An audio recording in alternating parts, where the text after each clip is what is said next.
by signs now, no. And Vice President Pence kind of foreshadowed this with a speech in October and a Washington Post, ironically, Washington Post op-ed. So none of this is new. I think there's one glimmer of hope for those looking for a deal.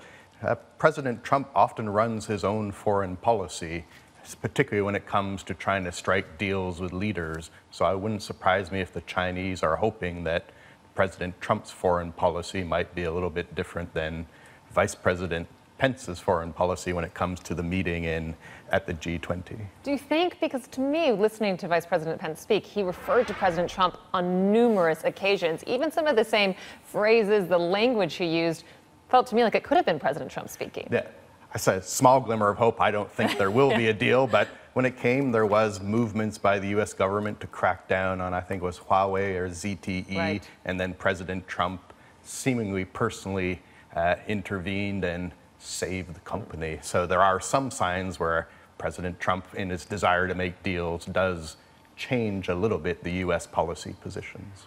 Or perhaps you play a bit of bad cop, good cop when the time suits you right? The other issue here, aside from trade, is really the lines we got from VP Pence on the Belt and Road Initiative. And this struck me because we talk so much about whether we can get an agreement on trade, perhaps whether or not the U.S. will back down on their tariff threat. But hearing those comments from Pence on Belt and Road, you really get the message that this is, I hate to call it a battle, it is a tension between two superpowers that's not going away anytime soon. Yeah, I think it's a rivalry, and it's pretty much full spectrum from military to diplomatic to all parts of the economic arrangement.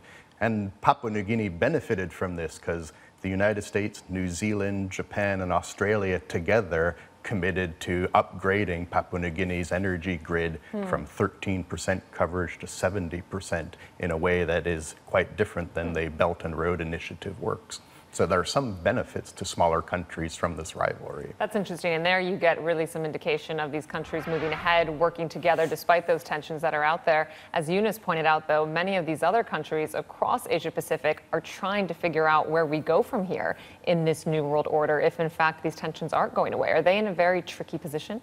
Yeah, because this is a return to superpower rivalry. It's not ideological, it's not a Cold War, but you have the two largest economies, powers, and militaries now facing each other directly.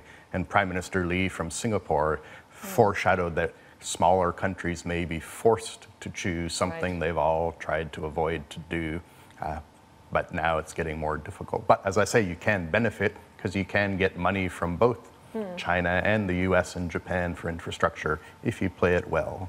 If that's what's at stake here, a choice between two superpowers, was it a mistake for President Trump not to attend these meetings himself, both at ASEAN here in Singapore and then APEC in Papua New Guinea, rather than send Vice President Pence? Because you did have Chinese President Xi Jinping there. Yes, at APEC, not at ASEAN. Without a doubt, it was a mistake or a bad choice, but not a surprising one, because he did come to Singapore earlier this year. And it seems President Trump isn't a world traveler. If you look at his travel schedule, particularly this year, second year, he hasn't gone many places. We did just see him in Paris, though, right? For the bit. Bit closer. But yes, lots of time on the plane, no doubt about it. Tell me a bit more about the progress we got out of these meetings on RCEP. Are we getting any better indication of a conclusion here?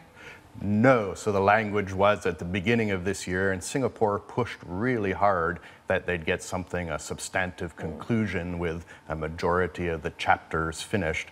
They've now switched that to substantial progress, hoping that it'll finish next year.